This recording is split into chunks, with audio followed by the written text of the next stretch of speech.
Hello everyone, welcome to the Kevin Lee Social. Thank you for tuning in.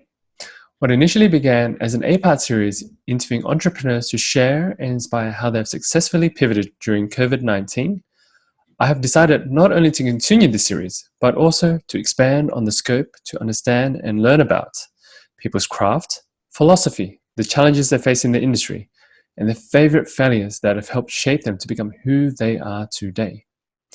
By going deeper and understanding different thought leaders, businesses, and industries, the idea is to help cross-pollinate ideas applicable in your life and inspire action in this new norm we live in. I hope you enjoy the show. Thank you. Before we get on with the show, today's podcast is sponsored by Altitude Tea. Altitude Tea specializes in rare and exotic teas you can't find on supermarket shelves. Teas grown on high altitudes are more nutrient-dense due to the cold nights and misty peaks that slows the growth of the tea plant, leading to a higher concentration of aromatic oils and richer flavors. They are located in Waterloo and they do private tea ceremonies where you can learn how to drink tea mindfully using a traditional gongfu set and have over 20 varieties of tea to choose from. For our listeners, you can use the code BEYOND at checkout for 15% off. Today we have JP Pirie. He is an experiential designer working in the field of digital design and production for over 10 years. He's also heavily invested in the field of augmented reality design, working with agencies producing a spectrum of digital projects for direct clients. He is fluent in a range of creative software whilst keeping up on current trends in user interface, front-end development, visual design, technology, arts, and sciences in order to influence his thinking. He is also an official lens creator for Snap and Instagram filter creator. Known as one of the most prolific lens creators alive, over 3,000 lenses to date and over 5 billion views. Everyone, please help me welcome JP. Hey JP, how are you doing, buddy? I'm doing very well. Thank you, Tim. Thank you for joining me from London. I appreciate you taking the time out for this interview. Thank you. JP, I just wanted to start off asking you about, by the way, really cool lens. So anyone who's watching this video on YouTube, JP has put on this really cool kind of skeletal face. This is it's an alien hybrid. This is what would happen if humans mated with greys. There you go. There you go. Definitely jump out and check that out. This is pretty crazy. JP, I wanted to start by asking about how your journey into AR began. Well, I'm a designer. I've worked in design for a great number of years. I was had an interest in 3D. Being a designer, part of me, there's an artist in me. And when you create and you create art, I think what you want to do is you want people to see that art. So AR as a platform, and especially through Snap, it's been a fantastic way to get what I create seen by billions, like literally billions. You'd be on Instagram, got a couple of thousand followers, YouTube, other platforms would be stacking up views as a kind of platform for me. Snapchat and their AR features and the tools that they give to people basically enable me to create a lot of fun, crazy art very quickly, and it's seen by many. So it makes it worth the effort, so to speak. So my journey started I did my first piece of AR in 2008, just testing something out, and it was very embryonic then, so it was in its very early stages of what it could do. It was fun, but I revisited it again 10 years later after meeting another Snapchat official lens creator. It's called Kigali Media. My pal Hamid from London. Well, we met by chance because a few years ago I was exploring a lot of stuff with holograms and projected holograms, projected mapping, VDJ kind of video stuff. And him being an artist who runs the kind of a mini media empire or generating comics and stuff, he was interested in how that technology could be used. So I met him by chance in Waterloo Station in London, and he happened to be using Lens Studio, which is the software that we all use to create lenses, and the rest is history. Basically, I went back and played with it and puzzled for a bit, but really liked the kind of immediate ability to be able to apply a range of just crazy looks and filters and interactive AR fantasy type stuff. So yeah, I think does that answer it? That's where my journey's done. Yeah. No, absolutely. No, thank you for that, JP. And I wanted to quickly ask you, in terms of AR, so obviously it stands for augmented reality, and some of the audience, they may have come across that term, but for yourself, how would you almost define AR, or what are some examples of AR in case people don't haven't really AR used it yet? is essentially, it's like it's going to become another sense for humans. Augmenting your reality basically means overlaying your reality with either helpers or elements that just don't exist that you can generate via a camera. So everyone has a smartphone now. This is part of the reason I stopped doing projection mapping stuff. It's lovely, it's great, it's fun, it's a shared experience. You don't need a device to see it. But the point is, everyone has a device nowadays. So augmented reality, apart from the fun stuff and making crazy face filters and things that entertain, is really practical, and it's going to be it's becoming a massive benefit to humanity. So by having a smart device, you turn yourself into a superhuman. So I give people an example. Okay, so you've just arrived in Beijing. You can use your camera, you can point at all the signs. Your phone will automatically translate the signs for you, direct you. You could actually have a massive green arrow that is pointing you to customs, to the way out of the airport, to the taxi rank. You can be looking at taxis. It could be popping up a rating for each of the taxis, what their name is. This one's got a 75-star rating. You can jump in that cab to go to your hotel and use your device. And very soon, it's not going to be just your phone, it's glasses. And you can use your whatever device, and it could be translating everything. You'll be giving you a rundown of your route to the hotel. It could be explaining about all the buildings and sites and history and any kind of information you want to access. Then it can take you to your hotel and direct you directly to your room, for instance. So, this is a layer of additional information that you can organize and access via any smart device that essentially augments you as a human. So it's not just augmenting your reality, it's bringing a layer of practicality to stuff. In years to come, it'll just be immediate. You wouldn't even think anything. You talk to somebody speaking complete another language, your glasses will translate everything they're saying and pull up information resources and stuff just without even thinking. That's what AR means to me. I always strive to look 5 years ahead and see what tech's coming around the corner and how it can benefit people and humans. I've started this as a fun way to generate and entertain people and use crazy new features like machine learning. And I think it's very democratic. People have access to this. Yeah, augmented reality to me is actually, it's another sense for humans, effectively, and it's going to benefit us massively, and it's democratic. So right now I can create a solar system that shows exactly how the planets circulate the sun, how they spin, what their axis is. You could tap on any of these planets and access information about them, what their composition is, whatever. But not just that. It's not just for little London English kiddies, people here that can access it, whatever. Anyone in the world can access this. And I generate things like this on Snapchat all the time for entertainment and for, but you see my point, there's an educational aspect to it and there's a democratic aspect to it. It's huge now and it's only going to get bigger. And you can see I'm obviously very passionate about it. Yeah, absolutely. No, thank you for sharing that, JP. I can see that you're very passionate about this technology in AR, and I follow Peter Diamandis and his Abundance 360 group, and they do talk a lot about, in the future, the next stage after phones is visual, so lenses. So pretty much just glasses, and so we won't really hold a mobile device anymore. And you're a neat one. Yeah. Absolutely. And you're one of the few people I've spoken to actually is working in that space and also think that it's going that way.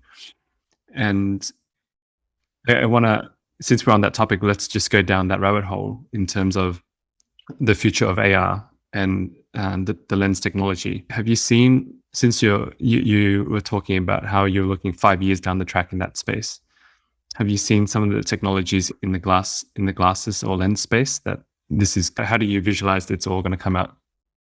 I'm lucky enough to be testing Snap's latest AR spectacles, and they are mind-blowing. It's the previous version, Spectacles 3. They're not true AR glasses, but you can film and apply effects after. And funny enough, Facebook just brought something like that out. Yeah, Ray-Ban, was it? Yeah, they're Spectacles 3. They're like, spectacles have been out for years. It's quite funny. But they're not true AR glasses. The next generation of glasses, and they are amazing. The difference between using a device and using AR to having glasses on your face that are voice activated, that can track your hands in 3D, that means that you can have UIs, in front of you. It completely changes things. And, they have a touch bar. You can swipe forward, swipe backwards. It's initially quite strange, but then it becomes really natural. But I was saying about having a device, you can have an iPad. You can have an iPad that big. It's still, it's fantastic. You can have a TV, but to have the visuals projected here, an inch, a couple of centimeters from your eyeballs, it's insane because you are truly immersed. The level of detail just jumps out at you and it becomes a real thing. You imagine going to a museum and seeing an amazing statue of something, but you could do this in AR with the specs, but it feels real now. It feels that it's the correct scale. You can really investigate an item. It's basically, it's like scaling this up 20 times. That's what it feels like. So that's where we're going. It's funny you mentioned Peter Demendis, because there was a work thing the other day and he was a speaker on it. And I was watching some of his stuff yesterday too. So I would say, I'm definitely a follower of futurism. And it's not, it's futurism. It sounds like it's a cult, but this is all based on current technologies that we have right now. So it's just a case of looking at these technologies and looking ahead. So right now, in the next year, there's going to be a crazy slew of AR glasses. If you remember when tablets first came out, everybody was on it. There was a Motorola, there was a this, and there was a that, and a BlackBerry. There were all sorts of crazy tablets. You're going to have the same thing. I'll make a prediction that I reckon maybe end of 2023, maybe even 24. That's when Apple dropped theirs, and it changed the game, just like it changed the game with the iPhone, basically.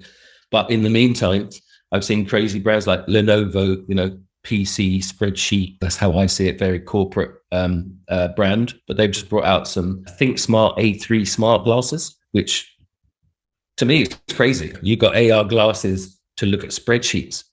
I'm a creative, so it was quite funny for me. But the fact is, these things just plug straight into your laptop, and people can have a rounded screen here, or they can have 3 screens here. It can be head fixed, so they can be doing this. So this is now.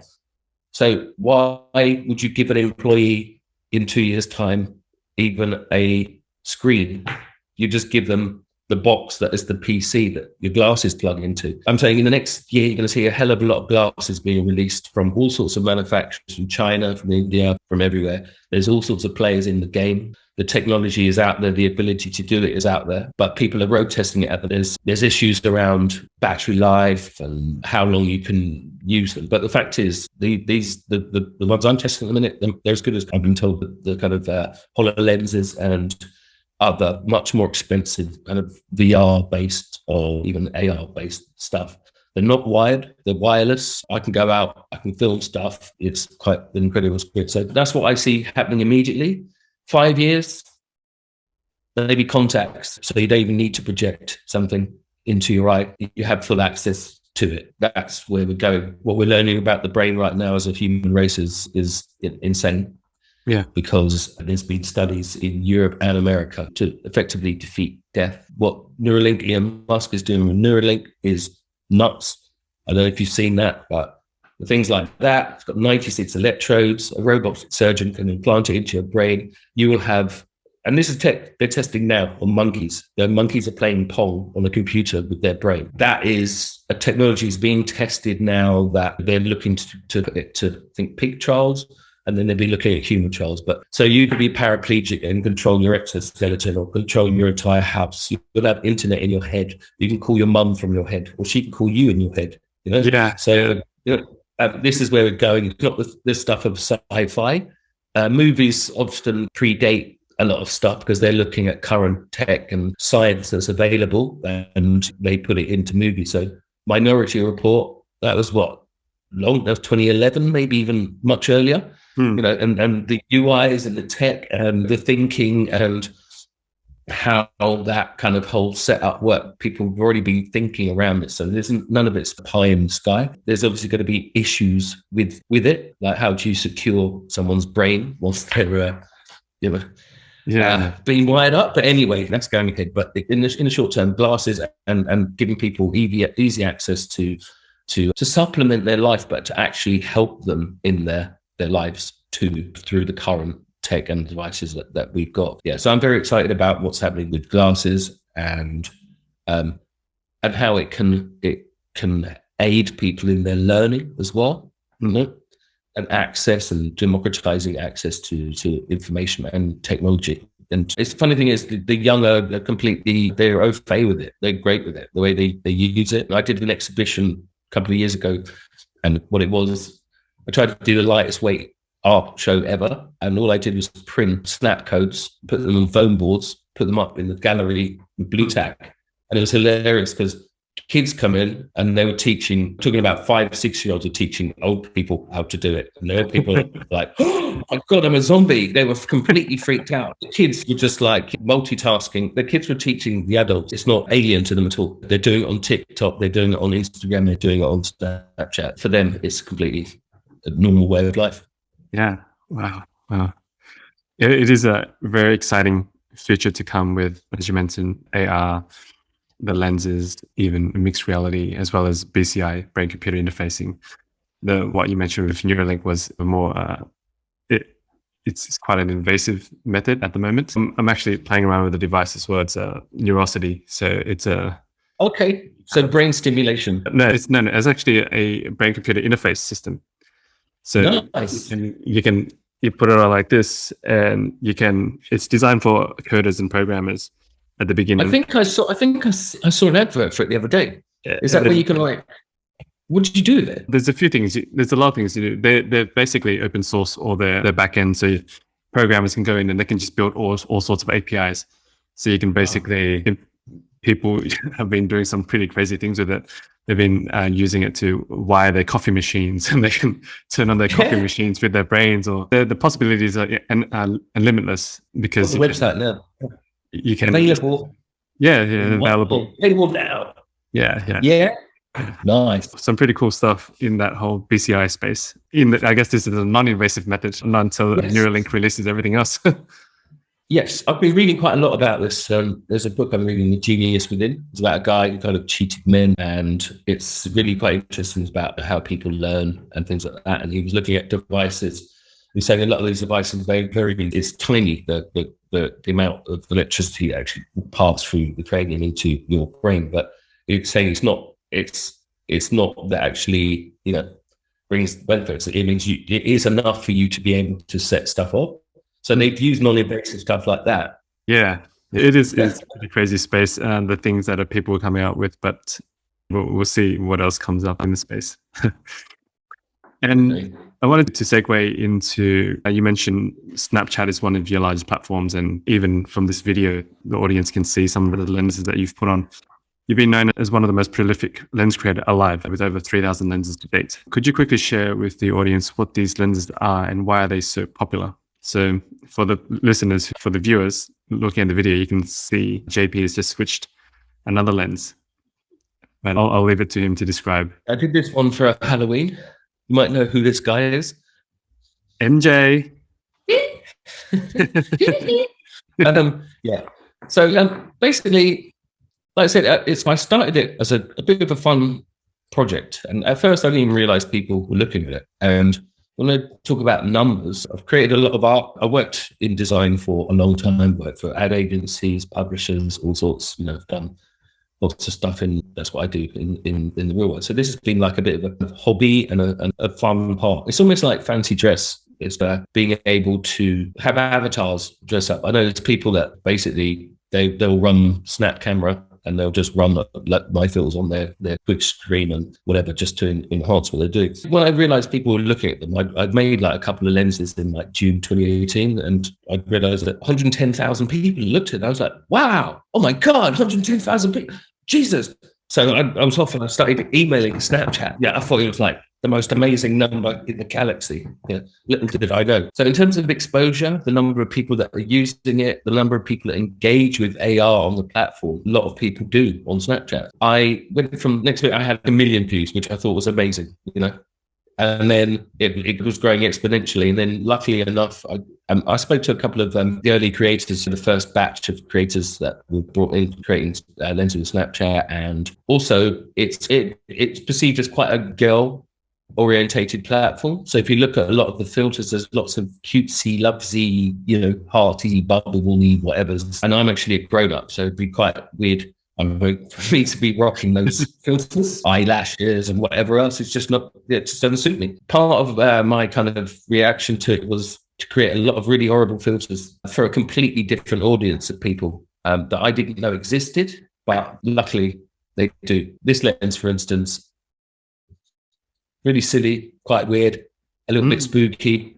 It received millions and millions of views. So basically, it was about visibility. So create stuff and people see it and use it, engage it. Not just that. The funniest thing is watching how people used it. So it's entertained me, not just the numbers. It's really entertained me, the fact that I've entertained others, and especially through lockdowns, the numbers have just gone even more mental. And because of Snap camera, a lot of people working from home, a lot of people have used my lenses as a Snap camera, and when I looked at it, it was something like 16,000 years or something worth of use for 16K hours of use or something like that, basically. Wow. So and I did working from the beach, working from the pub, working from wherever. So it's quite a fun thing. A grand part of it has been the entertainment factor. I do commercial works when people come. I've had some of my lenses featured in horror movies. I think this guy was in Host, which is a horror movie that came out as a lockdown horror movie where a bunch of kind of ladies, gents do a seance online, but it's all over Zoom, and it's pretty nasty. Yeah. It's been featured in horror movies and whatever else. So I do commercial works, but a lot of this is just out of love. It's out of just fun and entertaining, basically. I'm a grown up. I have a job, so it's not been my primary area of focus. It's something that helps supplement and my art out there, really. I do every kind of genre of lenses, but especially pretty horrible ones. A lot of clowns, a lot of zombies, silly ones but I like to shock. Because what you have is a comparative tabloid. It's funny, and again, Peter, I watched a thing yesterday, and he was saying that people look at negative news 10 times more than positive. So advertisers work around this as well. So the negative news cycle really works for them. I look at it like tabloid. You don't buy a tabloid for good news. So a lot of my filters are designed to shock or hit a primeval nerve in people.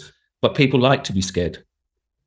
That's the other thing. I'm not far off 5 billion views for So I was thinking maybe I'll stop at 7 billion. But the thing is, what makes me really happy is the fact that there's a lot of new creators, and I speak to them.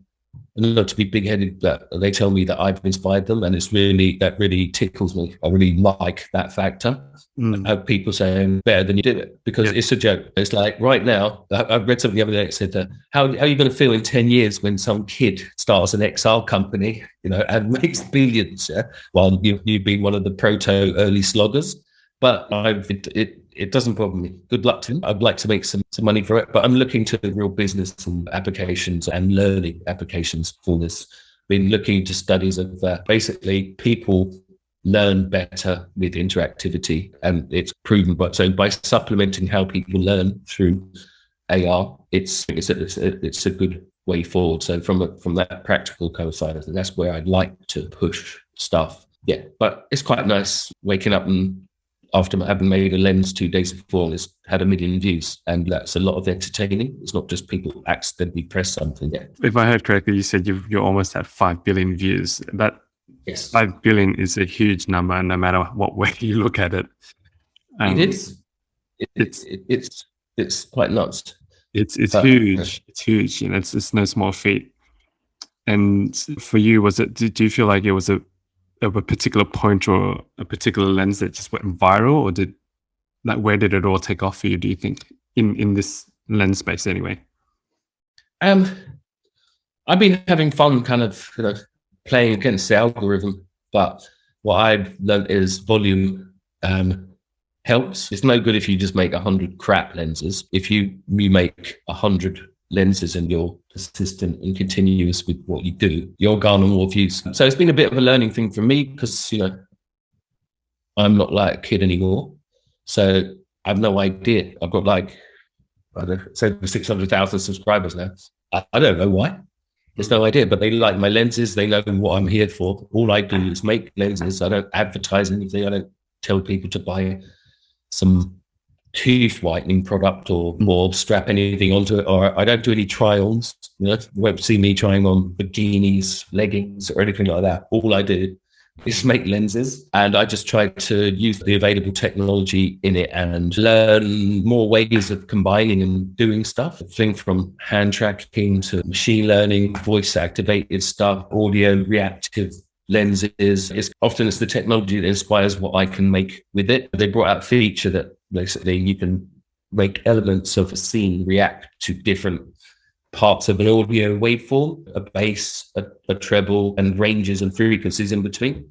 So I made like a skull that's made of loads of different elements that you can basically, place anywhere in your scene, and then based on whatever sound is in the environment or in music, it will animate to that. And that's because they created that feature. So it's up to you to run with it and see what you can make with it.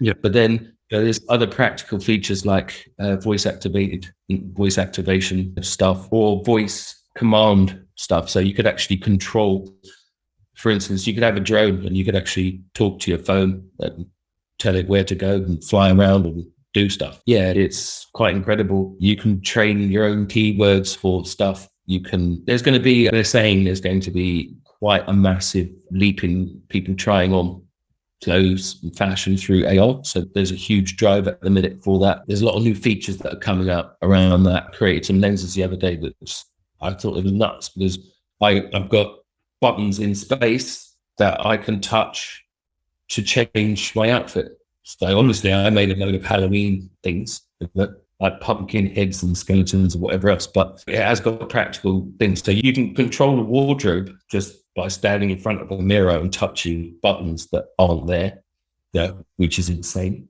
But you could also say, all right, well, show me that shirt in red, or I'll have it in green. Nero collar, I'll put on some yellow shoes, whatever. You can do this. So the technology is really shaping up right now. And I've just seen today that Snap London or Snap Full Stop have just launched a venture with WPP, which is one of the world's biggest advertising agencies, and using them as a creative partner. The expectation is there's going to be a huge growth in this try-on area of fashion in the next year. I've already got friends in the community that have been working with big clients on stuff, and Vogue had a big feature about it recently too. Me personally, I'd do it, but I don't know if my wife would. There's some people say, look, you want to see it and feel it and see how it feels on you, not just an AR representation of what that is. Otherwise, you might end up with the Kylie Jenner new swimwear outfit thing. I don't know if you heard about it. Everyone's complaining about it because it's like it's a piece of cloth or something, and it looks great in the pictures. But thankfully, that's not a concern of mine because I know where there's a lot of stuff in that space. That's what I'm saying. Yeah. That's a really interesting space. If you've mentioned, one of my very good friends, Daniel Navarra, has a business in Sydney, and that's a Strand, and it's a boutique menswear And we've always discussed when are they going to finally digitize this space? There is the idea of that technology that you've just spoke about, but it's like, where is it? Who's tried it? When is it going to roll out? It's happening. It's happening on. There's a lot of it going on Snap. In general, the social platforms engines pretty far ahead of lots of other available options. You've got Web AR now, which is great because it's appless. It will execute in your browser, but it's behind the practicalities and capabilities you can do within Snap. So there's a big drive to that at the minute, but I've done foot tracking, wrist tracking of them for watches. You've got body segmentation where, putting tattoos all over people. It's getting tighter and tighter, the way it works. And personally, I just think because the way men buy stuff, I don't know about you, I might just walk in a shop and go, I'm not go. It's not, that works. So I think that might be a good sort of way to start, that just because men are quite lazy in their buying habits and whatever else. Yeah. But what do I know? I could be completely wrong. But yeah, I could just see a massive drive to it at the minute. And I've seen some numbers as well that people are saying these numbers are pretty big. They're forecasting for this part of the business. So yeah, I tell your pals, get into it right now. Yeah. Would you say the Snap engine would be one of the leaders in the AR space?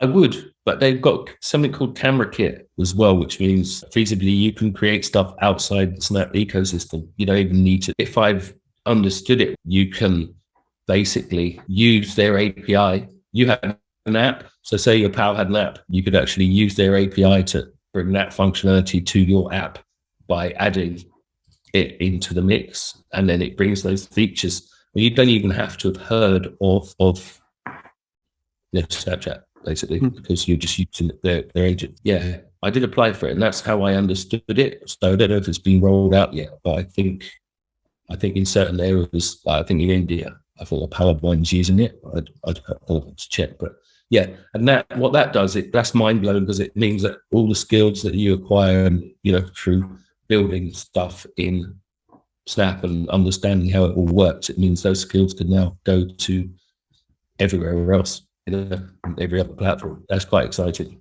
On that topic, so you mentioned you're working with Lens Studio, and there's this other possible platform coming out, WebKit. I think you mentioned just now. Camera Kit, it's part of their kind of engine. Yeah, and it's with the creation of AR, is it more code based or is it more visual user interface? Well, in this kind of ecosystem,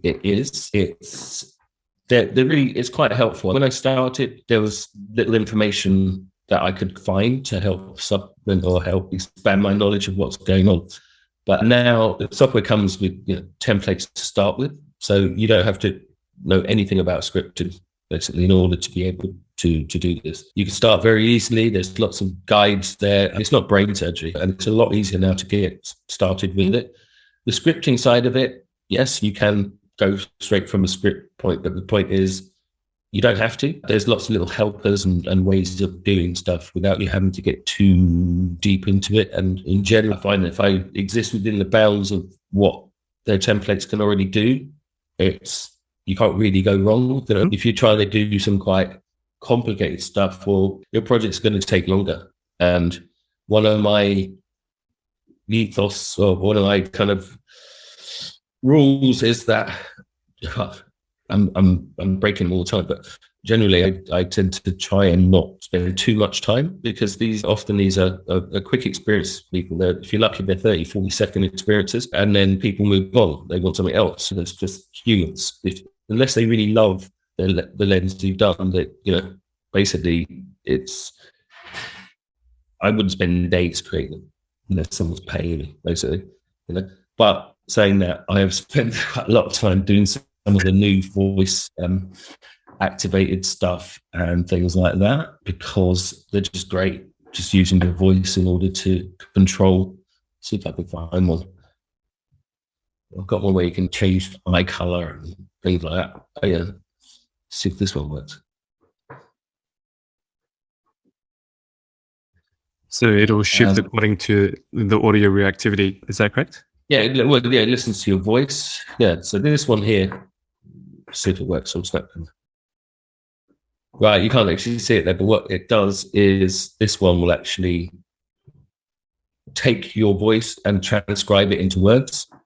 Oh, yeah.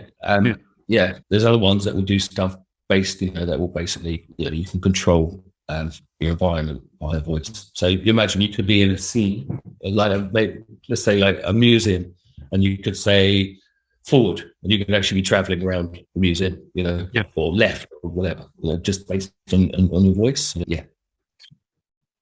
See if this one, and there's a lot of cool features that they have with see if this works or not. There's no camera, I've never tested it. No.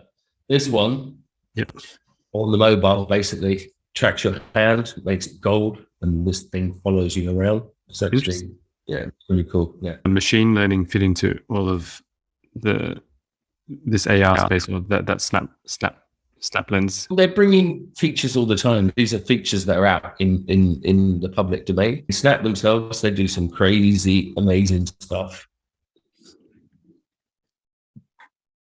Like 3D cartoon people, anime style. That's cool. Yeah. It always makes me look bored. So basically this stuff is being used in business and elsewhere, and they're just incorporating it into, what they do. You can have a lens that turns everyone into Simpsons, things like that. It's basically, this stuff is all being used elsewhere in technology, and this one's quite mad, vintage. Hey, that's cool. Yeah, so this is using machine learning. Gotcha. In order to deliver what it's doing. So yeah, they're just using it essentially to enhance what we're able to do. And it's just stuff that's being done in the outside space. So some of this stuff is open source, but again, it's integral to augmented reality. Yeah, because it's about enhancing and augmenting people. And beyond this lens space, you mentioned, if I heard correctly, that you want to tap more into the education space. Yeah. Cool. And how do you see this enhancing the education space? Like the example I gave of the solar system, what it does, it democratizes stuff. To give you another example, so COVID, medical students can't access cadavers. And basically what they did, normally you might have a couple of weeks in a year when you can access cadavers, see where organs are, where things are in the human body, etc., etc. So they weren't able to. So what they did, they gave them a printed sheet like this, which had a picture of a human body on it, gave them an app, put it on their phone, stick the piece of paper on the table, bang, next minute they have a completely lifelike medical cadaver where they can remove organs. They can do things that they couldn't do with a real cadaver, take the brain out, have a look at the heart, have a poke around, flip the body over, remove elements of it, cell section, lymphatic, circulatory, whatever the systems of the human body. And the only expense is an app. And you can reuse this cadaver. You don't need new cadavers. You have a means to it. And not only do you only had 2 weeks access to it in the past. Now you have access at any point that you want. You can bring up that cadaver and do it. It's a no-brainer, basically. You're giving people access to high-level information and training that they just couldn't do without the real thing in the past. And when tested in terms of their knowledge and things like that after, it's completely enhanced their abilities, basically, what they can do. So, it's massive. Not just that, AR glasses, you could be an expert. I could be a junior. I could go to engineer something. They filmed it, and normally an engineer will be like consulting a manual, doing it, consulting. But you're the expert. You can see what I'm seeing. So not the red wire, the green wire, yellow one to the thing. They're basically shaving production time by 40% using this technology. Yeah, wow. Yeah, absolutely. Those were some great examples of how it can be used to further educate, enhance the learning speed and experience as well. And while we're in this space with the whole new tech, NFT is a hot topic thrown around these days. What are your thoughts on NFTs? NFTs, great if you're agreeably. Basically, if you haven't got a massive following on Instagram, I think it's a bit of a punt in the dark. Also, another thing I've read about it is you get crazy bubbles like this before a crash. So I love the concept because what you're actually doing is people look to digital art as, well, I can copy that off the internet. What you're actually saying is, I have the original. So you're bringing value to a piece of digital art in a way that we just didn't have in the past, which is fantastic. It's great, and it gives a basis to things. Some people have made some crazy money, and deservedly, but equally, you've got people selling crappy gifts, or whatever. People have jumped on it. So a lot of people don't understand it, but I think the great thing about it is the blockchain aspect of it, and you're actually bringing value to an original piece of artwork. So instead of you having, oh, that picture's great, yeah, I've saved a copy of the internet, I've printed it, it's on my wall, you don't have the original. So that's why I think it's massive, but I think it's a bit of a kind of, it's a bit of hot air, there's a bit of kind of gold rush to it. It seems to have died off quite. I had a little play, I uploaded some art. I haven't really looked again since. Maybe I'm a millionaire, but I doubt it. Unless you get the traffic for people to view it, it's just going to linger in space for time immemorial. But the blockchain aspect of it is the most important aspect. I think it keeps massive value to it. I know someone who bought something, so I don't know, say less than 1,000. It's now worth 70. So that's got to be a good thing. Yeah. But I just think it's a bit of a closed world, and unless you have a lot of exposure and a lot of people that will view it. The other thing is, what is art? Some people haven't got a clue. They buy some shit with unicorn farting rainbows or something. It's what rocks their world. So I like the aspect of it bolstering a base or a foundation for digital artwork. That's the most important aspect of it, and maybe it'd be good for the future. Who knows? Yeah, I'm also curious to see what comes out of that space. There's a lot of talk about how that technology is going to be used in other spaces outside of art as well. So curious to see how it all works out. And we touched a little bit on this offline before recording, but during this recording, the world is technically still going through the COVID pandemic in a sense. How have you been managing your projects or maneuvering around this pandemic challenge? I've got a lot of stuff done because the gym was closed, and it wasn't anything to do but work and create stuff. Done a lot of digital art. I did a lot of analog art in my pad too. Truth is, I make a load of stuff anyway. So all it did was just give me more time to make stuff and entertain people. And because it was a pandemic, I created a lot of stuff just for entertainment purposes, just to keep people amused during it. Fully, it seems to be not over, but the approach in this country now is I don't think there's going to be any more lockdowns. There's been a lot of mistakes made, but people need to get on with it because everyone's had a kicking. So yeah, personally, it's benefited me in terms of time and to be able to create more stuff, really. But I'm a bit numb to it all. It's like I didn't really have a choice in any of it. My work has definitely benefited from it in both daytime and my hobby, this side of things. It's good to hear that you personally wasn't too affected in that sense, and you're able to stay creative and continue creating work. That's what I did. And as a creative for yourself, do you have a particular process or framework that you use to create art? Sometimes it's dictated by the technology, but in general, sometimes I just open it and I decide what I'm going to do there and then. Sometimes I'm inspired by some imagery. There's no hard, fast plan for me. Sometimes I'll just create something that I haven't created for a while, just because it's a different kind of thing. I mix it up. Foundation of a lot of what I do is face mask stuff. They're quick to do. I've had a day before where I've created 25 lenses in a day. In general, I try and create at least one a day. Sometimes I create, let's say, for instance, yes. So, in fact, I should have checked yet, but I create like by 15th of September last month, I'd already created 50 lenses. Wow. So, yeah. So, I That's think, more than one lens a day, that's for sure. yeah, I'm just thinking, I'm just looking now, but I'm seeing how many I've done since the 1st of October. So, yeah, I've actually done probably another 50 since the 1st of October. I'll have to count them up, but yeah. Yeah, so I just like to keep making and pumping them out, basically.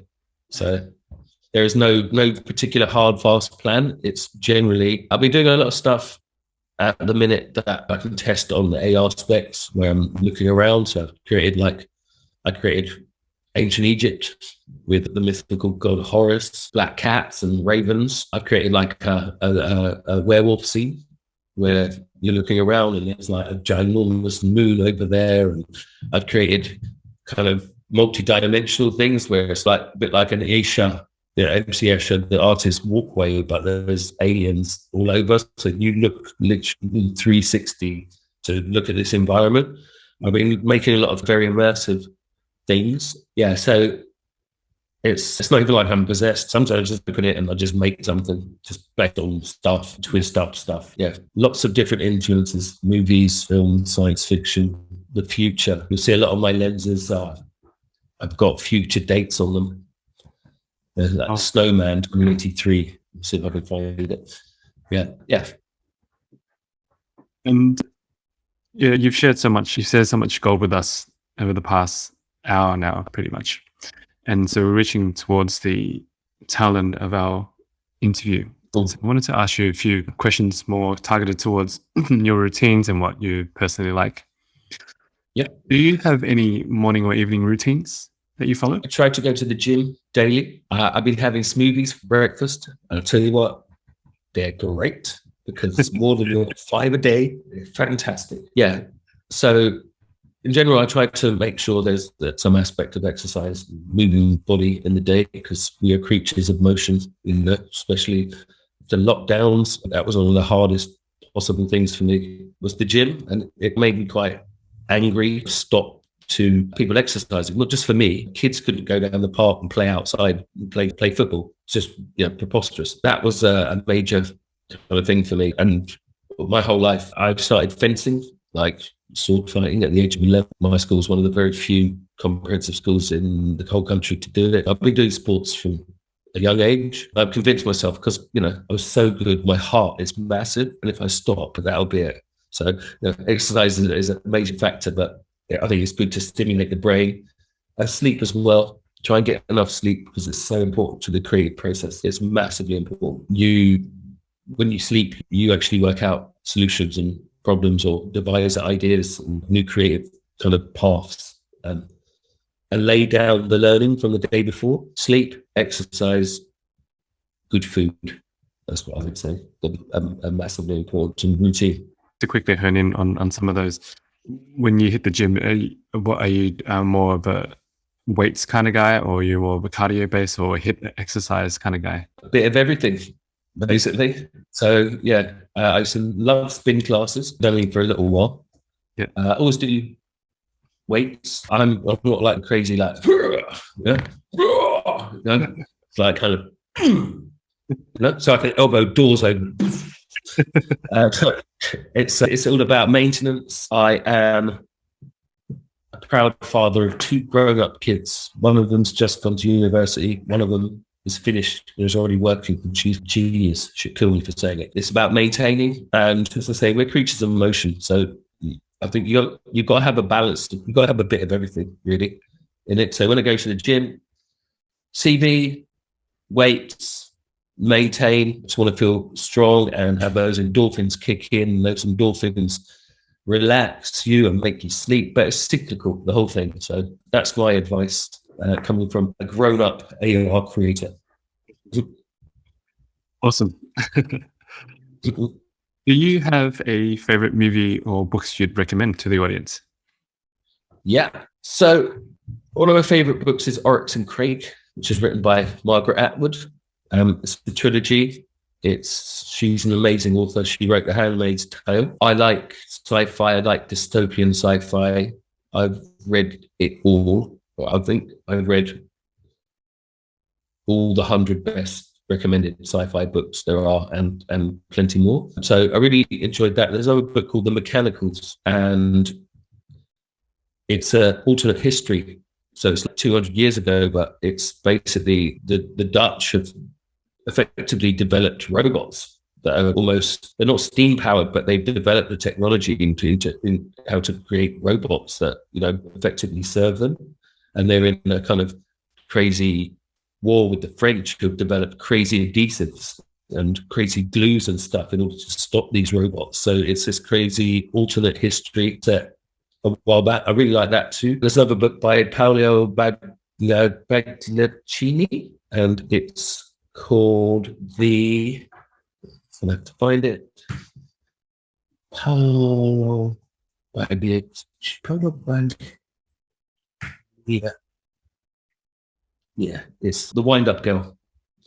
And it's a dystopian future, but very sentient, all of these books, they have a message and they have a kind of purpose and a beat. It's about a future that's possible. We don't get our act together on the planet, and none of it is so far off. But yeah, I could talk about books all day long. Books really influenced my thinking. I've read everything by Philip K. Dick, who obviously wrote a lot of stuff that's in all movies. Total Recall, some people wouldn't call that a movie. Yeah, the 1990s version, but the story comes from Philip K. And films, I like Total Recall from 1990 and Terminator. You can't really call those films really in the real scheme of things, but I like them because of the stories they come from. So yeah, I'd say I'm more of a book man than a movie man, really.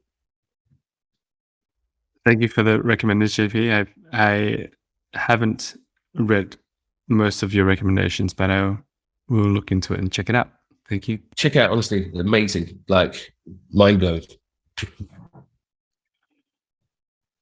Are there any new beliefs or behaviors that have had a positive impact in your life in the recent years? No, I would say quite seasoned.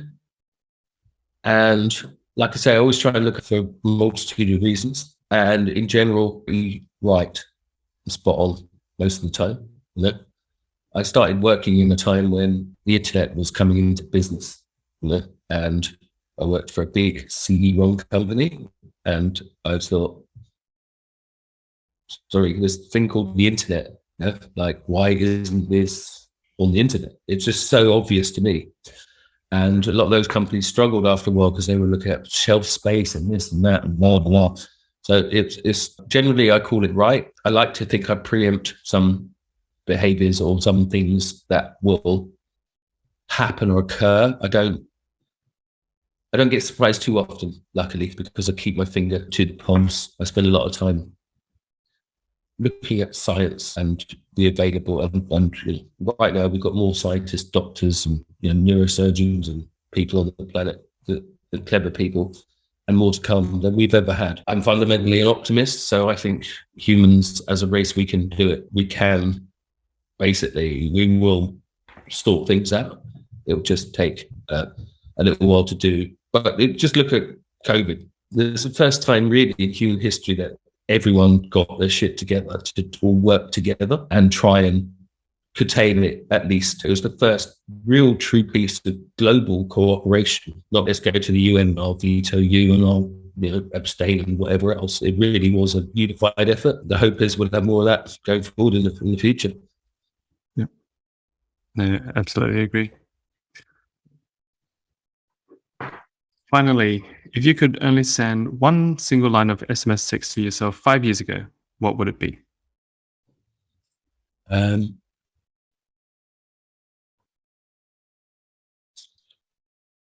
Buy some PPE. Yeah, buy a lot of PPE. And they'd be like, why? And face masks too.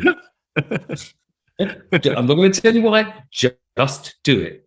Okay, fine. And to wrap it all up, JP, how do people reach out or learn more about you, my friend? If you just Google JP Pirie, you'll find a lot about me. Deliberately, for a little while, I've not had a website up. I'm in the process of putting it back up. I've been building and designing websites for so long. I've been like, I don't even want to do it. Yeah, I just want to make a piece of AR that does and explains it for me, because that's where and what I'm doing. But I'm going to do it. But if you just Google JP Pirie, JPPIRIE, you'll find a lot of articles and resources and stuff around me. Not that I've got a big head, but I talk to a lot of people in the community, and I'm proud that people like yourself want to talk to and engage with me and understand where it comes from, because it makes it all the worthwhile. It has been an amazing conversation. I've learnt so much in this whole new space that you're in. And it's really exciting to hear your view of what's coming and the work that you're doing. So thank you for being an inspiration to many of us. Thank you. It's my absolute pleasure. And really, thanks so much for having me on. Sure. Thanks for tuning in, everyone. I hope you enjoyed the show. All the links to the show notes will be available at kevinleesocial.com, spelled KEVINLY. Conversely, if you have any interviews that you'd love to recommend, please send it over to kevinleesocial@gmail.com. I'd love to connect. Thank you. Until the next episode.